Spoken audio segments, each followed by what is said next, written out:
Kevin Durant just got traded to the Phoenix Suns for Bridges, Cam Johnson, Crowder, and 4 unprotected first-round picks. I mean, look at this lineup. CP3, Booker, KD, Ayton, and pick whoever, either Torey Craig, TJ Warren, or Landry Shammet. This is a legit super team, and just like that, they became the favorites to go to the finals. Only thing is, the West just became a bloodbath, as now all of a sudden the Lakers also have a scary team that nobody would like to see in the play-in or the playoffs. So let's break down all significant trades from this insane day. Kevin Durant got his wish granted. Remember last season he asked for a trade and basically his only team on the list was Phoenix. And after the Kyrie move, despite the Nets trying to calm everyone down saying that they will move forward for the rest of the season with Durant, I knew that the Suns would once again come knocking on the door and Brooklyn would have to do something. The pressure was huge. So now, good luck to the rest of the league stopping Booker and KD. 27 and 30-point scorers respectively. Guys that are deadly from any position on the court, but especially phenomenal operating in the mid-range. And if you add Chris Paul to this as well, you have a legendary group of mid-range scorers. In playoff games, this is basically deadly and unstoppable. Watch these pick and rolls. You think this is easy? Imagine putting Kevin freaking Durant right here. Who do you help off of?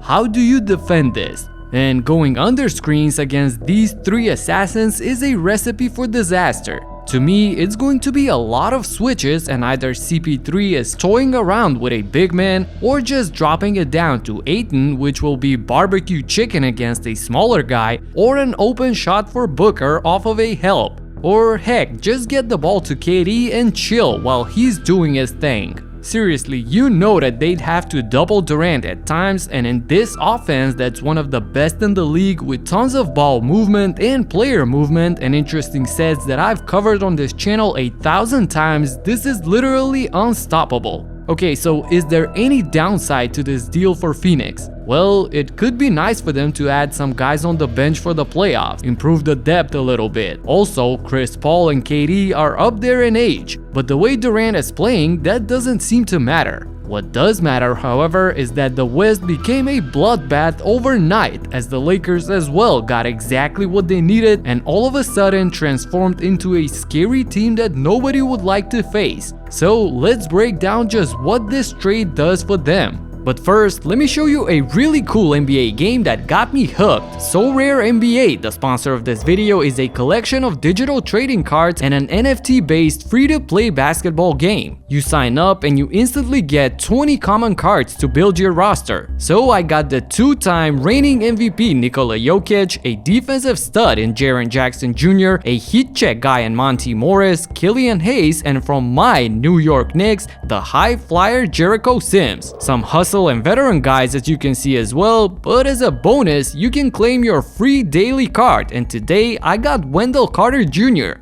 Nice. So this is my 5-man lineup, and you enter your team in competitions for rewards like better cards, but also crazy stuff like NBA tickets. Let's go! And there's a marketplace to boost your team immediately. You see the price, the bids, and man, LeBron does seem tempting to get him on my squad. I'll be diving deeper into this game, and you can sign up using my link in the description and get 20 common cards at sign up to start things off. Thanks So Rare for sponsoring this video.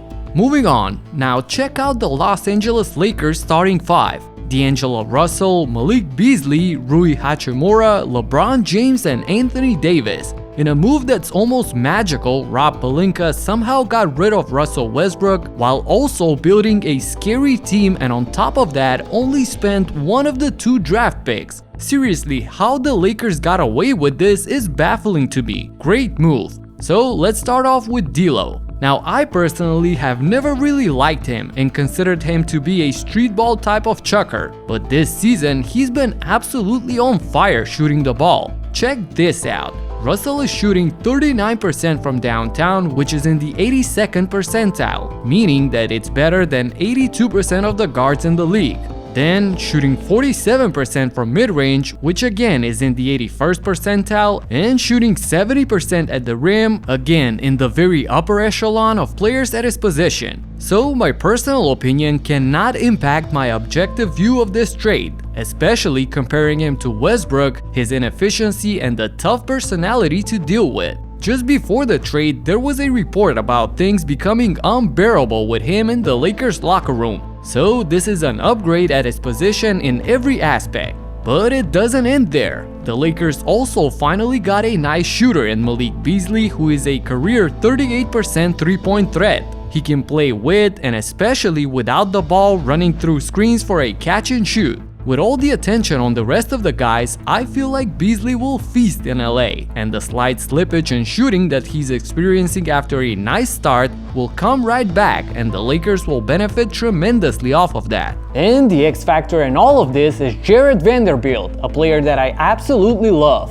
Once he sets the pick, Jarred is sprinting to the rim as he's one of the best rollers to the basket in my opinion. The defenders have a hard time keeping up with the quickness, athleticism, as well as the determination of Vanderbilt to get inside and position himself for some easy points. You see that he has a terrific knack for positioning and getting open, evading the defense and ending up with an excellent scoring opportunity. But points are just bonus with him. He is crashing the glass like nobody's business, grabbing 8 rebounds in 24 minutes of action. This and his unique ability to switch on multiple positions makes him incredibly versatile, and he could be super underrated for the Lakers in important games. Speaking of that, all games are important for them moving forward.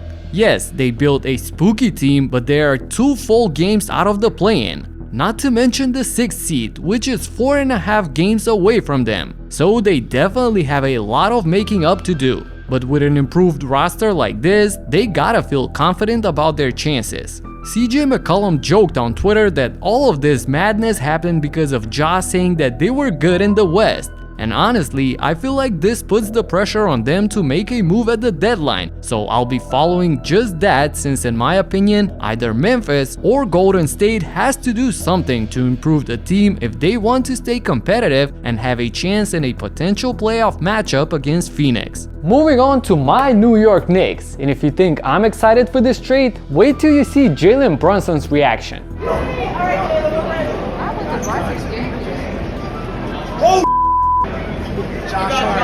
Yes!